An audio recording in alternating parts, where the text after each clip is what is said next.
warahmatullahi wabarakatuh. Kami, Pemerintahan Kampung Juli Menasah Tambo, di tahun 2025 ini, hasil Musdesus dengan kelembagaan Koor Penamping Desa, PLD, Kelembagaan Tuha Pet, Tuha Lapan, tokoh masyarakat, dan BUMG, Dana Ketahanan Pangan yang dikelola oleh BUMG, kami melakukan unit usaha penggemukan sapi.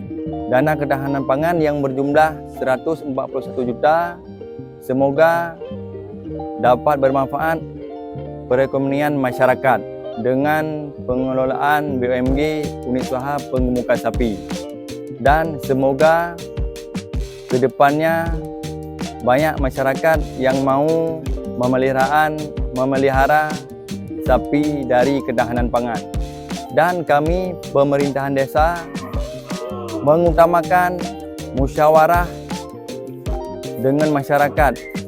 Saya selaku kecil tetap mengutamakan musyawarah, karena dengan musyawarah, transparansi, dengan keterbukaan bersama masyarakat, alhamdulillah dengan dukungan masyarakat, unit usaha BUMG alhamdulillah berjalan lancar, dan pengawasan dari kelembagaan Tuha Pet.